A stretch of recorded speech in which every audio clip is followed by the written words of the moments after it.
Hi everyone, welcome back to my YouTube page where I share with you short videos that are meant to stimulate and serve your success in any area of life that you're looking to grow, whether it is your body goals, your relationship goals, your financial goals, or your professional work goals, which is the focus of our video for today. I want to share with you a few tips around how to start your year strong in the workspace and set yourself apart from every other employee, identifying clearly to your boss that you know your purpose and you are prepared in this year to walk and work in your purpose on the job. So here are the tips really quickly. The first thing I'm going to ask you to do is to set a meeting with your boss. It can be the person you're reporting to in your department, or it can actually be the head of the organization. Depending on the politics there, I would challenge you to reach out to the top boss, but in a certain order. Don't jump right over your manager. So this could look like a series of meetings for you, a meeting with your manager in your department, a meeting with your manager's manager, or a meeting with the head of the organization. And here's why I'm asking you to do that. You are working to help them accomplish some key tasks. You're not just there for your paycheck and to do your job description that you got on paper when you did that interview with HR. You're also working as part of a team. And for you to be efficient and give your best effort and make your highest level of contribution, you must be clear what the goals are for the head of that team. So reach out to them. I would suggest a phone call. Don't make it too impersonal with an email. Try to make direct contact with them and ask if you could have a meeting to start off the year, start off the quarter on the right foot. And here are the 3 things you're going to ask in that meeting. What are the organization's goals for this year or for this quarter? Precisely, what are we looking to achieve? Make sure you have a pen and paper, a notepad, your laptop, somewhere where you can take note of this, because it's going to be important for you as you track and measure your work and how it's feeding into that particular goal. And here's why this question is so big. Some of us may understand what our job description or job function is supposed to be, but we're actually not quite clear on how that helps the company to achieve its bigger goals, its big picture goals. And maybe it's because you did not ask, so nobody told you, or you were told, but you didn't understand it the way they said it, and you didn't want to look as though you were not intelligent, and so you never asked for clarity. Or those goals have changed since you last understood them, especially in a pandemic world. Yes, those goals may have changed and you did not get the memo or the update. And so this conversation is very important at the top of the quarter, but especially at the start of the year.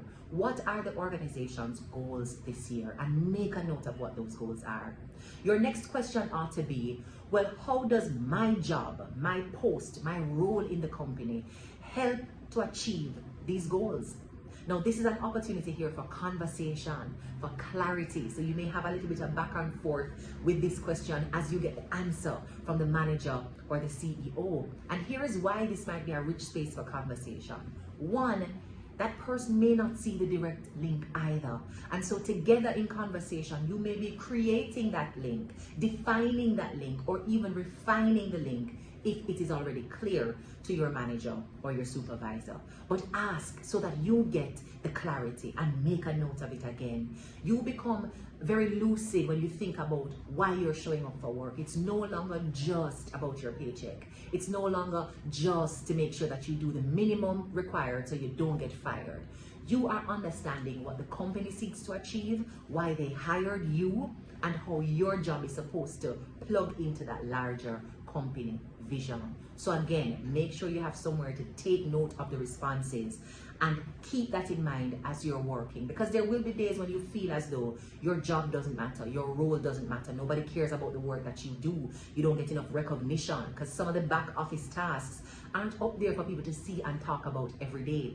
I work in public relations, and so I know that the PR team gets a lot of the pat on the back, but the PR team sells the work. There are some people in the engine room who are working night and day, never take their eyes off the screens or their fingers off the keypads, just working to give the PR team a win and a story to write.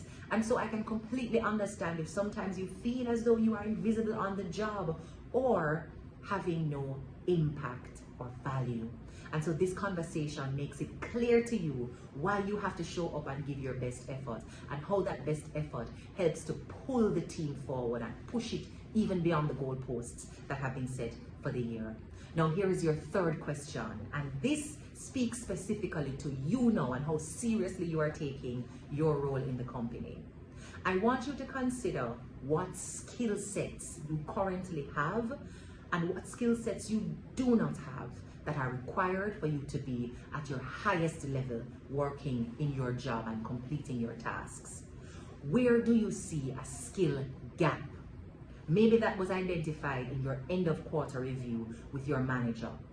Make note of the space you have to grow and pick one thing, one skill that, based on the conversation you have had now with your manager or your supervisor, one skill that, if sharpened and enhanced, could help you to increase and improve your performance in your job and therefore directly impact the outcome and the success of your company, right? So when you're clear on what that one skill is, and it could be, for example, learning to manage a tool or a software that increases efficiency. It could be public speaking, so you know how to project your ideas, how to make a pitch, how to convince different investors to come on board and support the work. You know what that skill gap is. Identify it. Make the link between sharpening that skill and performing efficiently in your job and pushing the company forward with their goals. And then ask this question of your supervisor.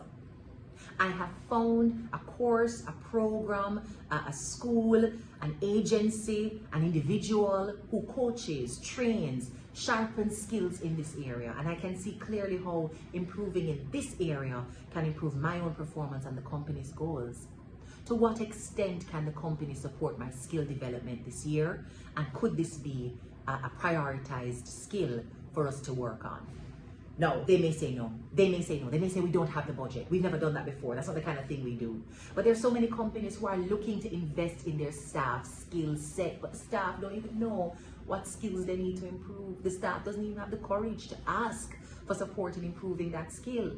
The staff isn't even clear that improving the skill makes them a more valuable asset to the company, and so they don't want to waste time doing something for which there's no value and reward in the workspace. But ask the question, because it could open the eyes of your superior to see that this person is committed to getting better on the job. And every company wants good employees, good staff, reliable staff. People are looking to invest in human capital, but sometimes they're not sure if you're going to be loyal to the company, and it creates hesitation. Now, it doesn't mean that because they trained you, you will never work anywhere else in life. But what it means, and this is the most important thing to you and to the company, is that while you're on the job, you have the best possible skills to make the best and highest level of contribution that will help the company grow. Ultimately, that's what it comes down to at the bottom line. Is my staff proficient and efficient enough to help me get to these goals, perhaps faster than I imagined getting there?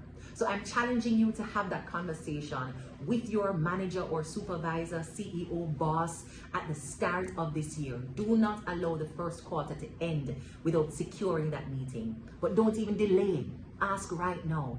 Ask if you could get 15, 20, 30 minutes of their time to explore a little deeper your role in the company and how you can make a better and higher quality contribution to the team.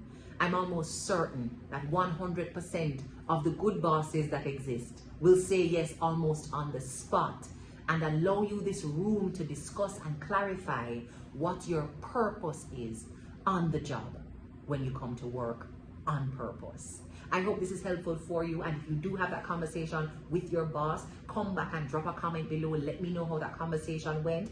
And if there's any other topic you'd like me to share on where we can help serve you on your journey to success, plant some success seeds that you can water and see flourish in the year ahead, drop it in the comments below. And if you haven't subscribed to my YouTube page as yet, subscribe like right now. Like this video, share it with somebody who you know could benefit from this reflection and this challenge to start the year. Thank you so much for watching. Blessings.